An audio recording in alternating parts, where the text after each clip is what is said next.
They say the hardest part of playing the violin isn't the music itself, but mastering the silence between the notes.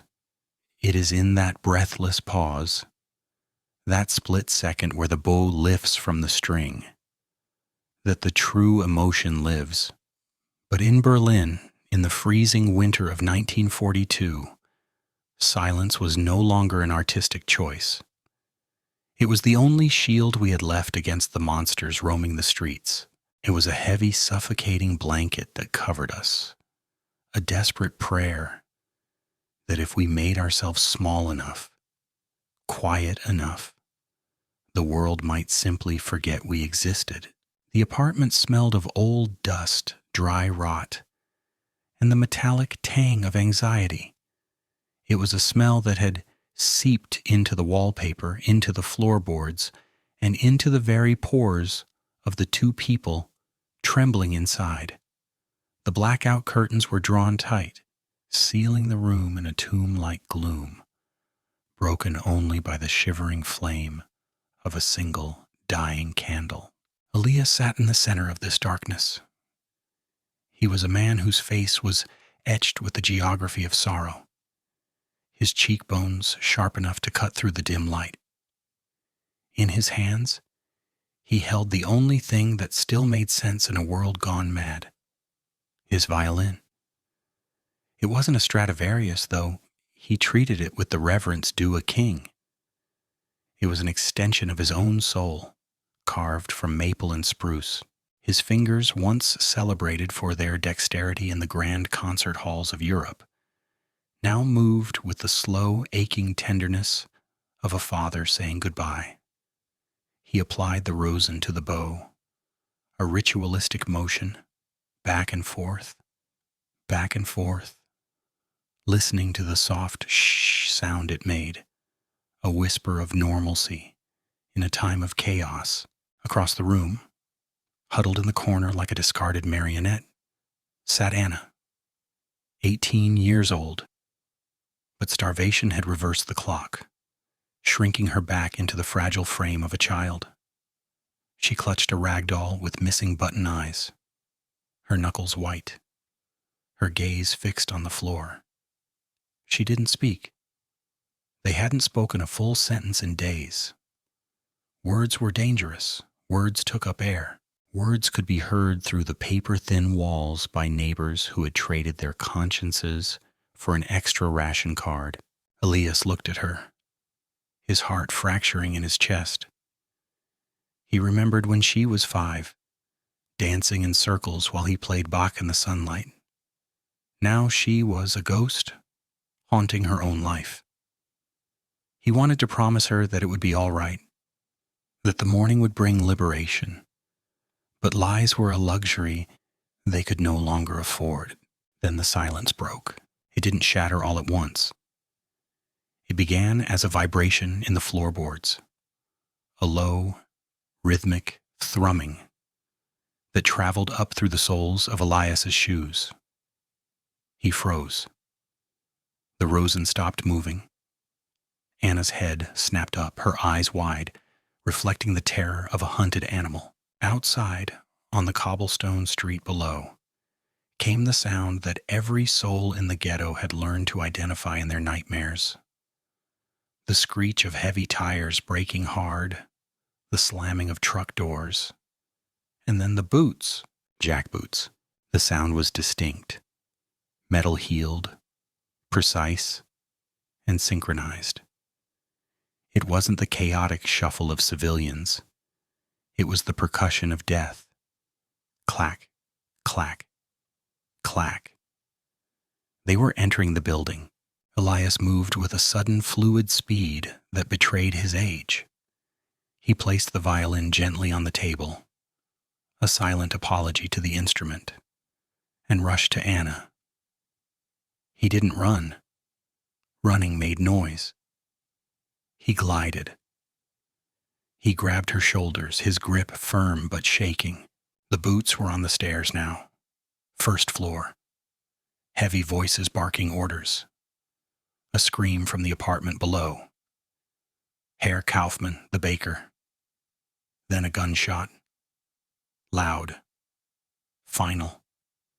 The sound echoed through the plumbing of the building, a thunderclap that signaled the storm had arrived.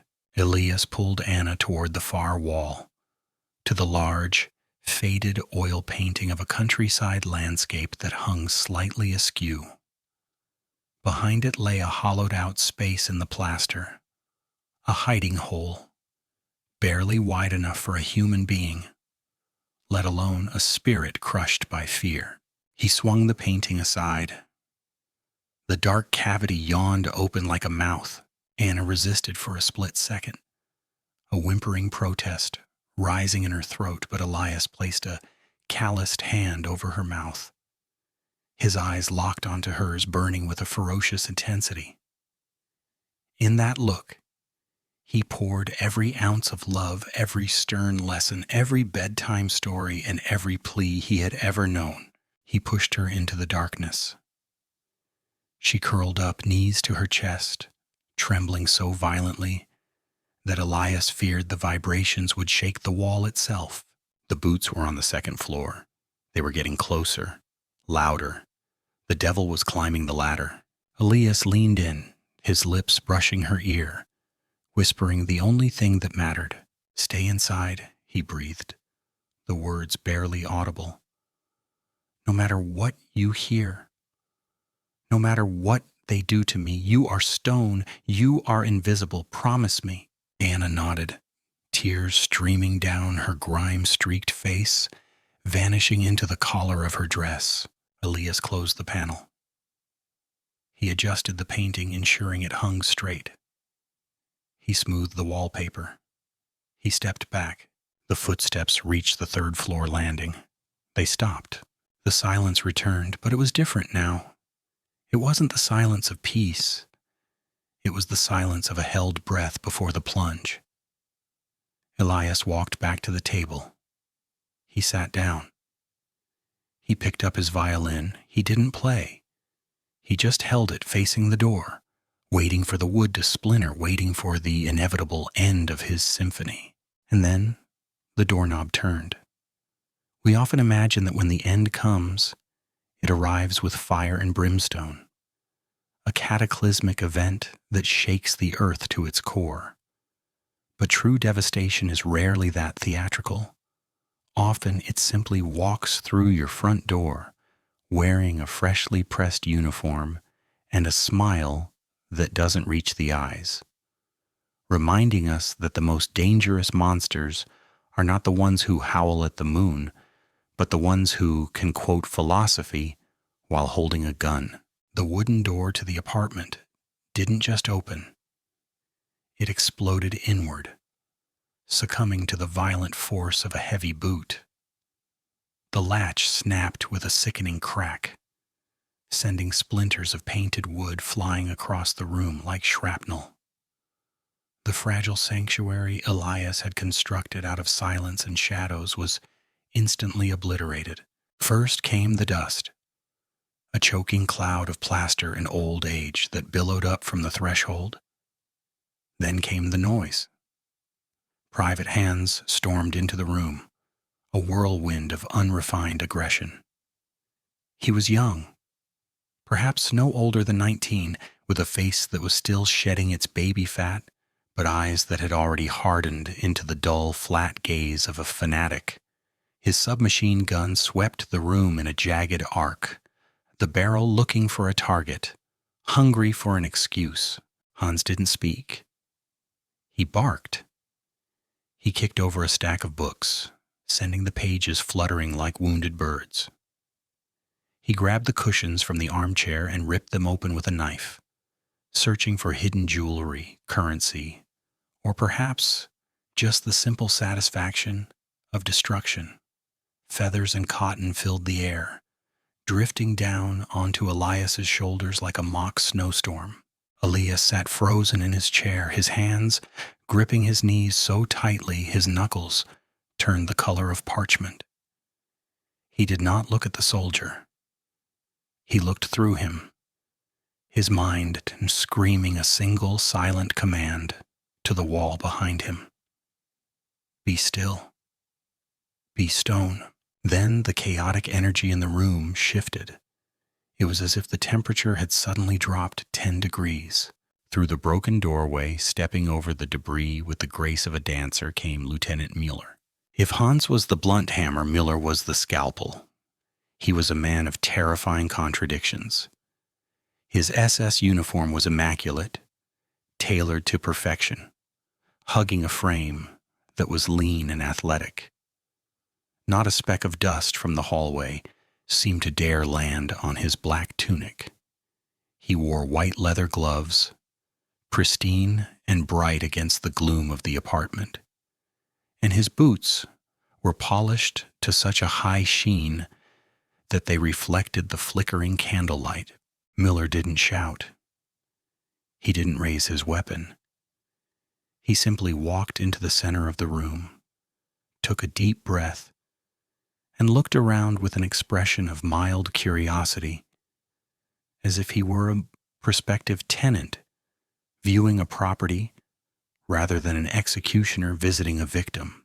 He raised a gloved hand, a small, sharp gesture that froze Hans in his tracks. The young private immediately stopped his rampaging, snapping his heels together, panting slightly from the exertion. The silence returned, but now it was heavy, pregnant with a threat far worse than physical violence. Müller turned his gaze to Elias. His eyes were a pale, watery blue, devoid of warmth, analyzing the old man with a clinical detachment. He stepped closer, his movements languid, unhurried. He was a predator who knew there was nowhere left for the prey to run. "A quiet evening for a gathering," Müller said. His voice was soft, melodic even. He spoke the local dialect fluently, but with an educated aristocratic lilt that made the words sound unnatural in this poverty-stricken setting. "Don't you agree, old man?" Elias forced his jaw to unclench. "I live alone," he rasped, his voice sounding foreign to his own ears. "It is always quiet." Müller smiled. It was a terrifying expression, involving only the lifting of his lips, while his eyes remained dead. He began to circle the room, trailing a white-gloved finger along the back of the sofa, inspecting the dust. He walked past the bookshelf, tilting his head to read the titles. Goethe, Schiller, Heine, a man of culture, Müller mused, picking up a volume of poetry and flipping through it with casual indifference before dropping it onto the floor. It is a tragedy, really, to see such intellect wasted on inferior stock. He continued his slow orbit, his boots making a rhythmic clip-clop on the hardwood floor. He was closing in on the table where the violin lay. Elias stopped breathing. The violin was his heart, but right now it was just an object. The real heart was hiding behind the painting on the wall, just a few feet away from where the lieutenant was standing. Müller paused. He looked down at the instrument. With a delicate touch, he picked up the violin by its neck. He held it up to the candlelight, inspecting the varnish, the curve of the F-holes, the wear on the fingerboard. "Beautiful," Müller whispered, the appreciation in his voice sounding genuinely sincere, which made it all the more grotesque. "A Guarneri?" "No. The arching is too high. A Klotz, perhaps." He looked at Elias, waiting for an answer, dangling the instrument in the air like a prize. "It is a copy," Elias managed to say, his throat dry as ash. "Just a copy. It has no value." "Value is subjective, isn't it?" Müller replied, tightening the bow slightly. "Art is the only thing that separates us from the beasts." He glanced briefly at Private Hans, who was standing by the door picking his teeth, clearly bored by the conversation. The look Müller gave his subordinate was one of subtle disdain, the educated man looking down on the brute, even though they wore the same skull emblem on their caps. Müller turned back to Elias, placing the violin under his chin with practiced ease. "And you, my friend? You have the hands of a musician. I can see the calluses, the distinct deformation of the jawline." He drew the bow across the strings. A single perfect note rang out, clear, piercing, and painfully sweet. "I played for the Philharmonic," Elias said, the memory of his past life flashing before him like a distant dream. "Before? Ah, the Philharmonic." Müller lowered the bow. "Then you understand the importance of precision, of tempo, of honesty." The lieutenant began to walk again, the violin and bow dangling from his hands. He moved toward the back wall, toward the painting, toward Anna. He stopped directly in front of the landscape painting. He studied the brushstrokes of the trees and the river. He stood so close that if Anna were to inhale too sharply, he would surely hear it. Elias felt the room spinning. His vision blurred. Every instinct screamed at him to leap up, to attack, to do something. But he knew that any movement would be a death sentence for his daughter.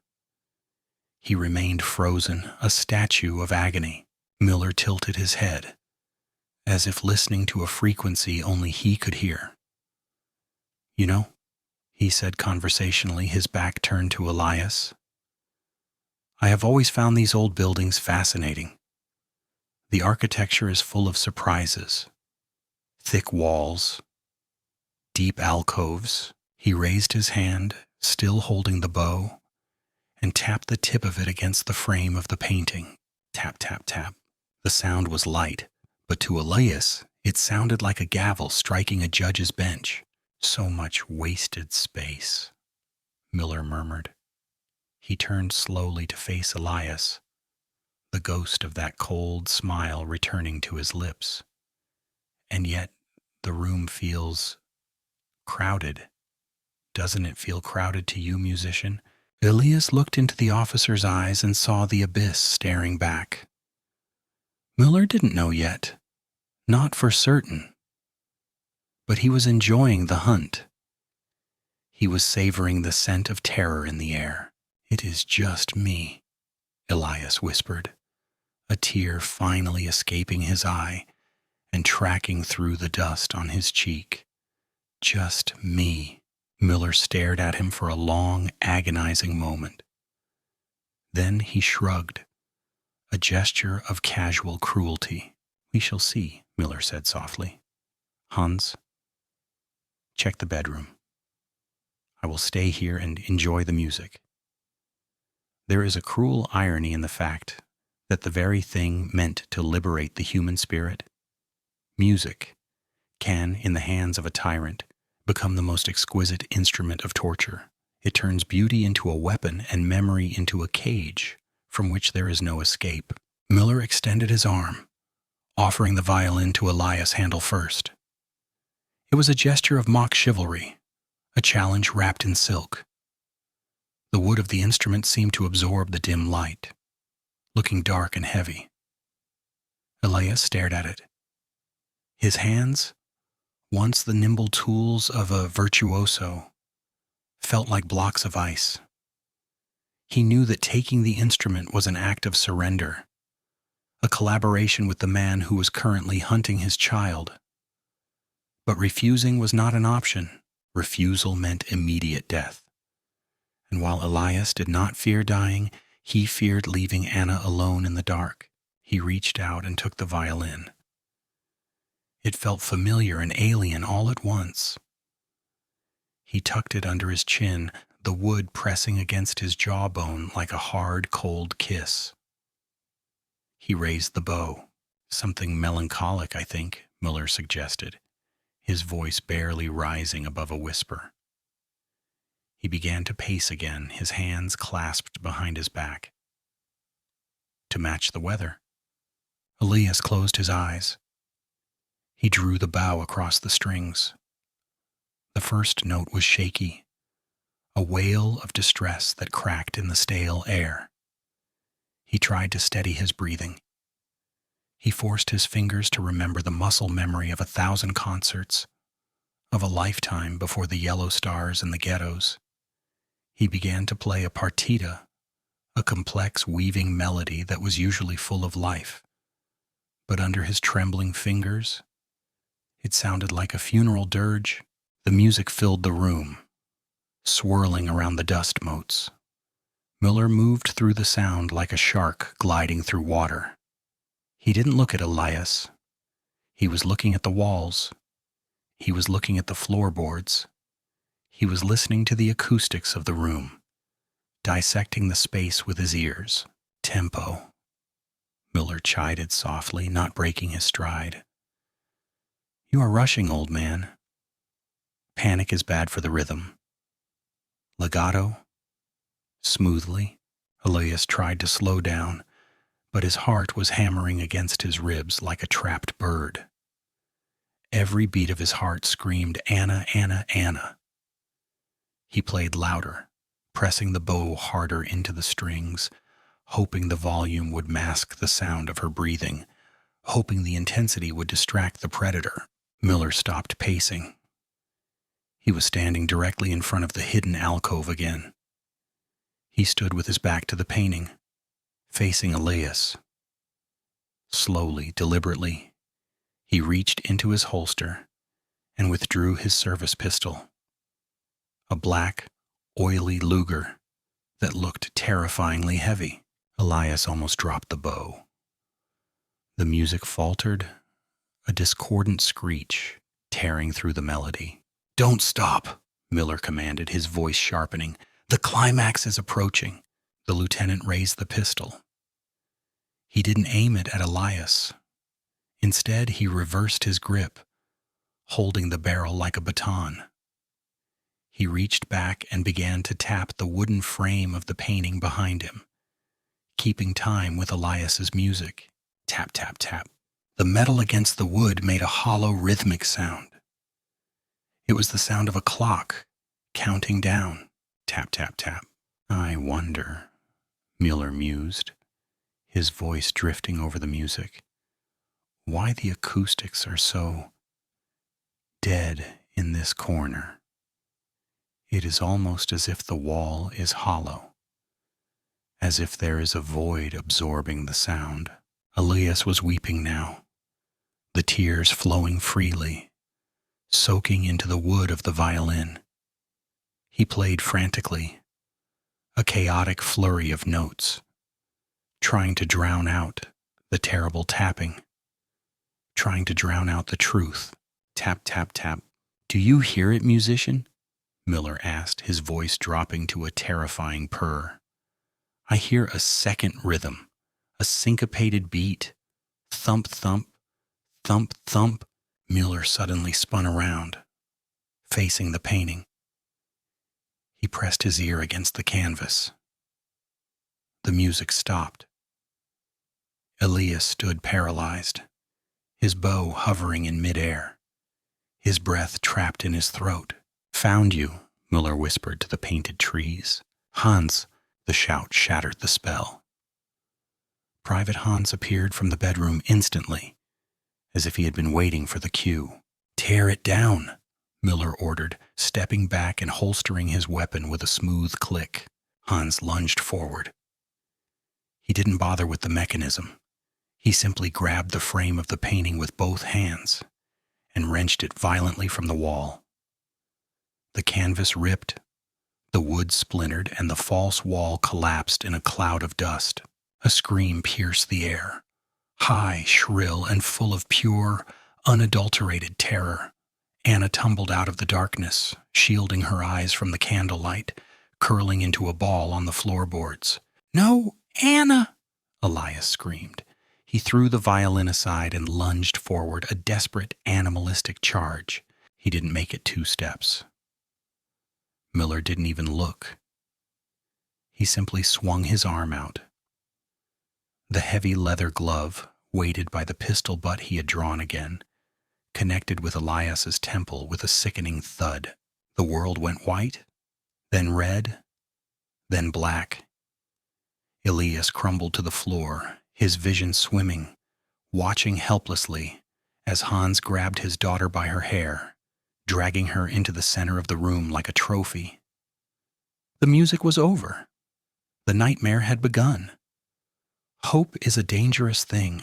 It is the narcotic that the executioner administers to the condemned, not to soothe pain, but to ensure the victim remains conscious enough to feel the blade. For without hope, there is no fear, and without fear, there is no true power. Elias tasted copper. The blow to his head had knocked the world off its axis, leaving him swimming in a nauseating haze of ringing ears and blurred vision. He was on his hands and knees, the rough grain of the floorboards pressing into his palms. Slowly, agonizingly, the room sharpened back into focus. The first thing he saw was Anna. She was pressed against the leg of the heavy oak table, her arms wrapped around her head, sobbing silently. Private Hans stood over her, a looming tower of gray wool and black leather, his boot resting casually on the hem of her dress to keep her pinned. And then there was Müller. The lieutenant had taken a seat in Elias's favorite armchair. He looked relaxed, almost bored, crossing one polished boot over the other. He was slowly, methodically, wiping a speck of blood from his white glove with a handkerchief. He looked less like a soldier in a war zone and more like a disappointed schoolmaster waiting for an unruly student to explain himself. Pathetic, Müller sighed, tucking the handkerchief away. I expected a challenge, a debate. Instead, I find rats in the wall. Elias tried to push himself up, but his arms trembled too violently. Please, he croaked, the words scraping against his throat like sandpaper. She is a child. She has done nothing. Müller looked at Anna, then back to Elias. A flicker of amusement danced in his pale eyes. He reached into his pocket and pulled out a silver coin. He began to roll it across his knuckles, back and forth, the silver flashing in the candlelight. The Reich is efficient, but we are also benevolent, Müller said, his voice smooth as oil. We have quotas to fill, of course, but tonight I find myself in a generous mood. My truck is full, but I have space for one more laborer at the rail yard. Just one. He stopped the coin to trapping it under his thumb. So here's the dilemma, musician. One of you comes with us to the trains. The other stays here, safe, warm, alive. Elias didn't hesitate. The instinct was primal, overriding all pain. Me, he gasped, crawling forward a few inches. Take me. I am strong. I can work. Leave her. Please. Just leave her. Müller clicked his tongue against his teeth, shaking his head. Predictable. Boring. Everyone always offers themselves. It's so melodramatic. The lieutenant stood up. He walked over to where the violin lay on the floor. It had survived the scuffle, lying there like a fallen soldier, its varnish glowing in the dark. Müller nudged it with the toe of his boot. You want to save her? Müller asked, his tone hardening. Then you must pay the price of admission. You must prove to me that you understand your place in this new world. He pointed a gloved finger at the instrument. Destroy it. Elias froze. What? The violin, Müller said, his voice dropping to a deadly whisper. It represents everything your people claim to be. Culture, art, soul. I want you to smash it. I want you to reduce it to splinters, and while you do it, I want you to say it loud enough for your daughter to hear. I am nothing but filth. Elias looked at the violin. It It wasn't just wood and string. It was his father's voice. It was his wife's laughter before she died. It was the lullabies he had played for Anna. It was the last shred of dignity he possessed. To break it was to break his own spirit. I cannot, Elias whispered. Müller shrugged and unholstered his Luger. He didn't aim it at Elias. He aimed it directly at the center of Anna's forehead. Then the choice is made, Müller said, his finger tightening on the trigger. No, Elias screamed. He scrambled forward, grabbing the neck of the violin. He pulled it to his chest, cradling it like an infant. No, I will do it. I will do it. Müller smiled, a cold, shark-like expression. Then proceed. Show me your devotion. Elias trembled. He looked at Anna. She was staring at him, her eyes wide with confusion and horror. She didn't understand the bargain. She only saw her father holding the thing he loved most in the world, preparing to murder it. Elias rose to his knees. He raised the violin high above his head. The wood felt warm in his hands, alive. He could feel the vibrations of his own pulse transferring into the instrument. He opened his mouth, but the words wouldn't come. Louder, Müller barked, the pistol not wavering an inch from Anna's face. Say it.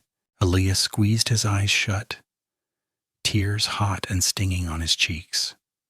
He summoned the darkest, most painful parts of his soul, preparing to commit the ultimate betrayal of his own humanity to save the only thing he loved more than the music.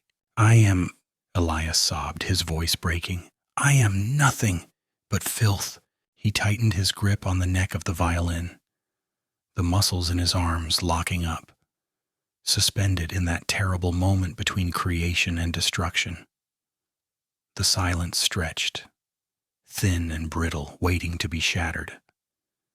There is a profound tragedy in the belief that if we simply surrender enough of ourselves, our dignity, our history, our pride, we can purchase mercy from the merciless. But the devil does not trade. He only takes. Elias's scream died in his throat, replaced by a guttural sob that seemed to tear his chest apart. He looked at the violin raised high in his trembling hands, the varnish catching the candlelight one last time. For a split second, he didn't see wood and strings. He saw the faces of everyone he had ever played for, a montage of a life built on beauty. Then he swung his arms down. The sound was not a thud. It was a sickening crunch, a high-pitched crack of dry maple and spruce shattering against the hard floor. The bridge snapped. The strings groaned and whipped through the air with a discordant twang, a final dying gasp of music. Splinters flew across the room, settling into the dust like shrapnel. Elias collapsed over the wreckage. He grabbed a jagged piece of the neck. Clutching it so tightly, his palm began to bleed. He pressed his forehead against the floorboards, his body heaving. I am, he choked out, the words tasting like bile. I am a dirty Jew? I am filth? The silence that followed was absolute. It was a vacuum, sucking the air out of the room. Elias waited. He waited for the reprieve.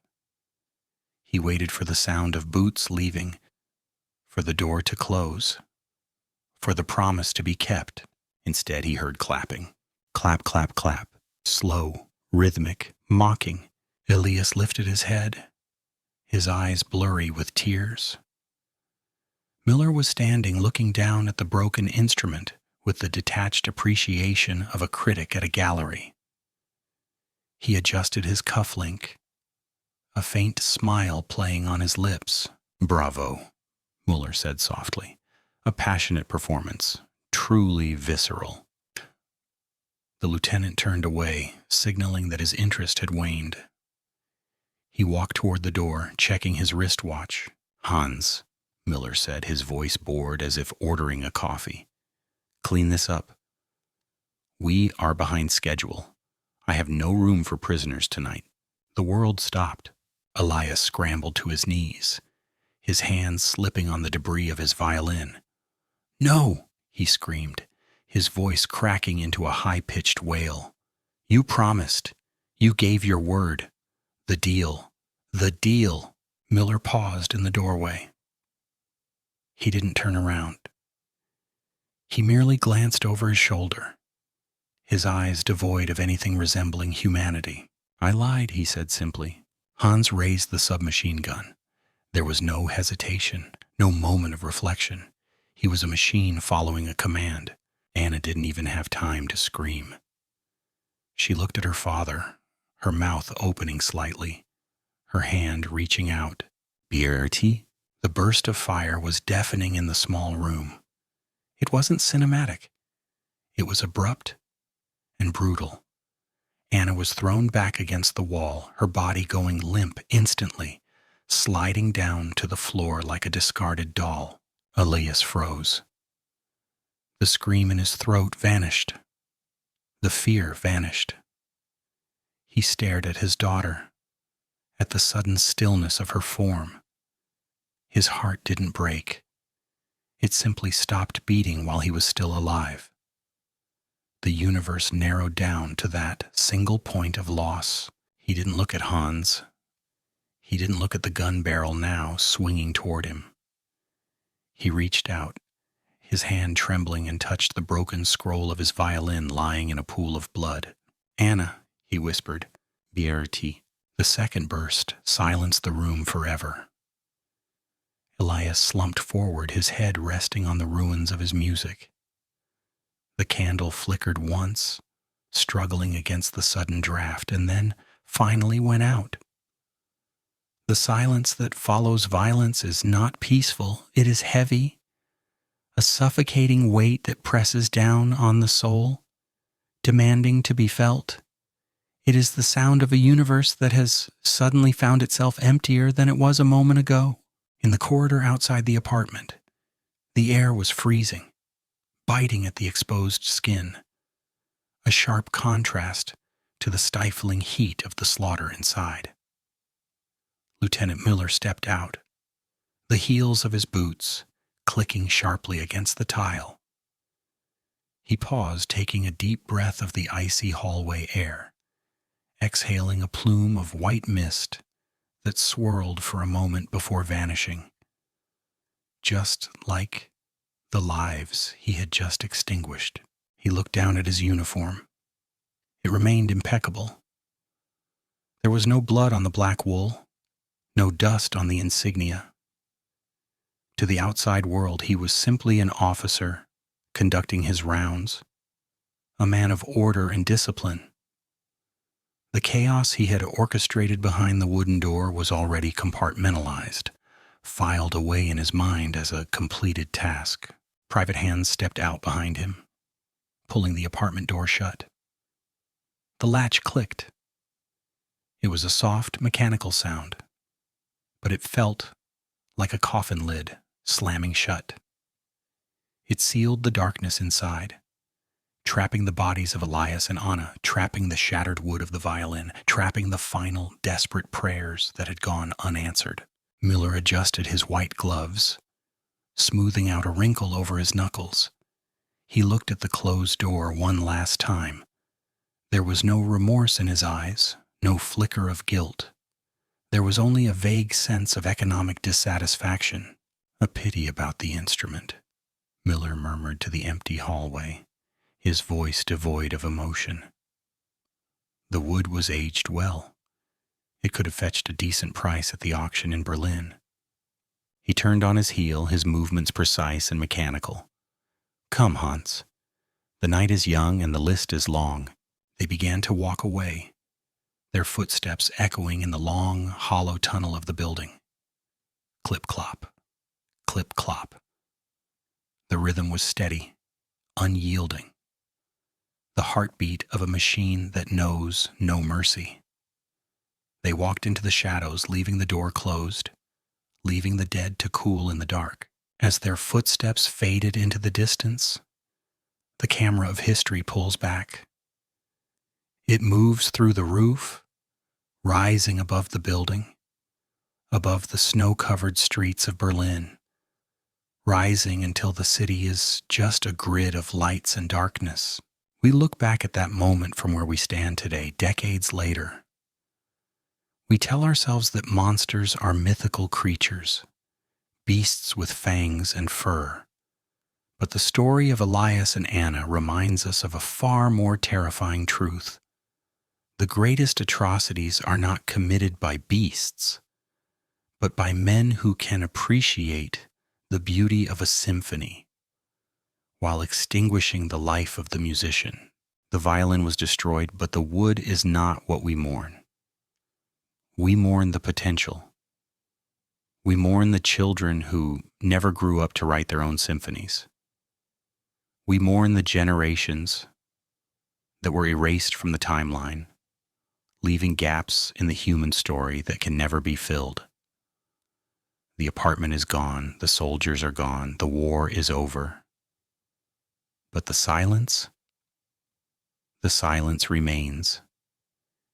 It hangs in the air of every museum, every memorial, and every history book. It asks us a question that echoes across time. When the next door is kicked down, when the next innocent is told they are filth, will we listen to the music of our own comfort, or will we hear the scream? The screen fades to black, leaving only the sound of a biting wind, and then absolute stillness. The true horror is not that the music stopped, but that the world continued to turn in perfect, indifferent silence,